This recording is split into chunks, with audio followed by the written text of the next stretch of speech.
అందరికీ నమస్కారం. నేను మీ కోటేశ్వరరావు, కర్షక్ సీడ్స్ ఎండి. మనం ప్రస్తుతం భద్రాద్రి కొత్తగూడెం జిల్లా చంద్రగుండ మండలం రావికంపాడు గ్రామంలో రైతు కమలాకర్ గారి రైతు ప్రదక్షిణ క్షేత్రంలో ఉన్నాము. మన సూపర్ టైగర్ వీరు 1 ఎకరంలో నాటారు. మేము మొత్తం తిరిగి చూసాము. ఎక్కడ తెగుళ్ళు కానీ డిసీజెస్ కానీ ఎటువంటిది కూడా లేదు. ఇంకా మరికొంత సమాచారం రైతు మాటల్లో రైతును అడిగి తెలుసుకుందామండి. నా పేరు కమలాకర్ గారు. నేను కర్షక్ సీడ్స్ వాళ్ళే సూపర్ టైగర్ వేసా. 1 ఎకరం వైరస్ గీరేస్ ఏం లేదండి, బాగా ఉంది. తెగుళ్ళు చెట్టు ఏమీ లేదండి, శుభ్రంగా ఉన్నాయండి. గ్రోతింగ్ ఉంది, కాపు కూడా పర్లేదు, మంచిగా అనిపించిందండి.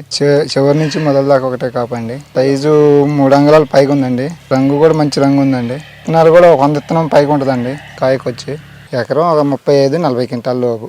ఈ ఏడు బాగుందండి, కాపు బాగుంది, గ్రోతింగ్ ఉంది, తోట బాగుంది. ఏడు వైరస్ లేదు, పెట్టుబడి కూడా తక్కువ. ఎకరానికి 10 మందికి అట్లా వేసా. గానవపాడు పుచ్చకాయలు నాగేశ్వరరావు మా మామయ్య ఇచ్చారండి. తెలవదు, అడిగితే ఈ ఏరియాని ఇచ్చాడు నాకు, అంతే. మా మామయ్య కాబట్టి తీసుకున్నాం నమ్మకంతో.